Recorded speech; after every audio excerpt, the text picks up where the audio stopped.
নৰেন্দ্ৰ মোদী ডাঙৰীয়াক ধন্যবাদ জনাইছো। এতিয়া পশ্চিম গোৱালপাৰা আৰু দুধনৈত আমাৰ ভাৰতীয় মানুহৰ দপদপনি,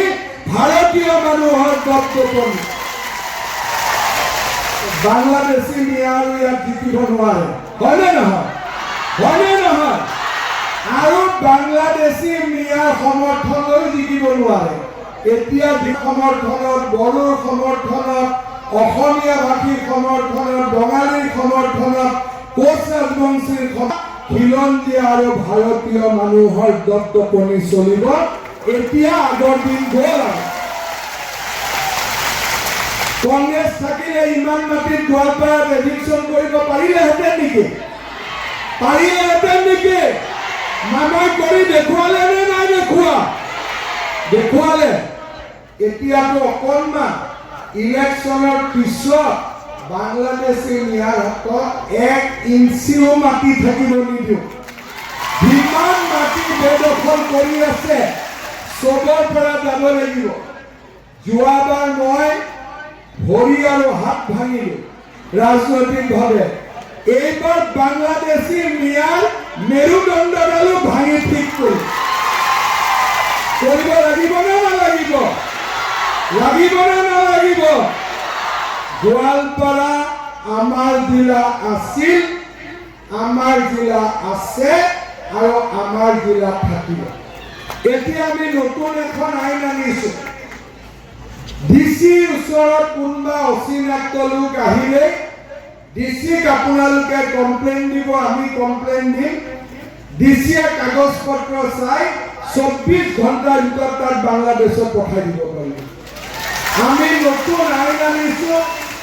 এই আইনখন এইবাৰ আমি বলবৎ কৰিম, কাৰ্যকৰী কৰিম। আমাৰ ফৰেষ্টৰ মাটিত ট্ৰাইবেল লোক থাকিব, ইণ্ডিজেনাছ লোক থাকিব, চৰকাৰৰ মাটিত ভাৰতীয় লোকসকল থাকিব। কিন্তু চৰকাৰী মাটিত আমি আৰু বাংলাদেশী মিয়াক থাকিব নিদিওঁ। আৰু এটা, এই বাংলাদেশী মিয়াবিলাকে মাজে মাজে আমাৰ ছোৱালীবিলাককো ফুচুলাব যত্ন কৰে, হয়নে নহয়? কৰে নে নকৰে? এইবাৰ কোনোবাই যদি লাভ জেহাদ কৰে চিধা 7 বছৰৰ কাৰণে জেল। তেনেকুৱা আমি আইন আনি আছো। ভাল হ'ব নে বেয়া হ'ব? গোৱালপাৰা জিলা বাংলাদেশী মুক্ত কৰিব লাগে নে নালাগে? তাৰ কাৰণে এইবাৰ আমি এটা সুযোগ পাইছো। আগতে জিকাব নোৱাৰো, চেষ্টা কৰিলো। এইবাৰ যোৱাবাৰ দুধনৈতো বাংলাদেশী মিয়াৰ চাপৰ্টত MLA হ'ল, পশ্চিমতো পূবতো 2 ৰচিদে হৈ গ'ল, জলেশ্বৰত মোল্লাই হৈ গ'ল। আমাৰ জাগাই নাথাকিল। কিন্তু এইবাৰ আমাৰ জাগা ওলাই গ'ল। অলপ আগতে পশ্চিমৰ পৰা আহিছো। পবিত্ৰ 40-50 হাজাৰ ভোটত জিকিব। টংকেশ্বৰ ৰাভাও 50 হাজাৰ ভোটত জিকিব লাগিব। জিকিব নে নিজিকে?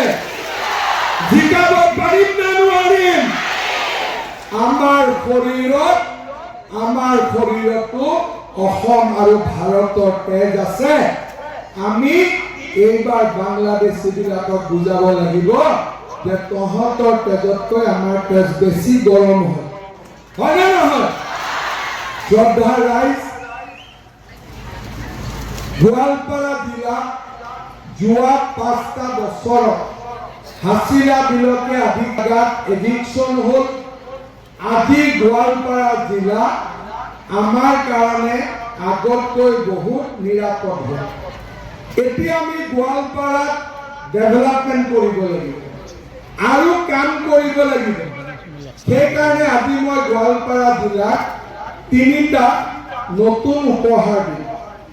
বিজেপিৰ চৰকাৰ হ'লে গোৱালপাৰা জিলাত আমি এখন মেডিকেল কলেজ কৰিম। গোৱালপাৰা জিলাত এখন আমি ইঞ্জিনিয়াৰিং কলেজ কৰিম। আৰু গোৱালপাৰা জিলাত আমি এখন নতুন বিশ্ববিদ্যালয় স্থাপন কৰিম। কি কৰিম? এখন মেডিকেল, এখন ইঞ্জিনিয়াৰিং আৰু এখন বিশ্ববিদ্যালয়। দুধনৈ পশ্চিম গোৱালপাৰা ভগাই ল'লে হ'ল আমি তিনিটাকৈ ডাঙৰ অনুষ্ঠান গোৱালপাৰা জিলাটো। যোৱাবাৰ মই কিমান কৈছিলোঁ যে 1 লাখ ল'ৰা ছোৱালীক চাকৰি দিম।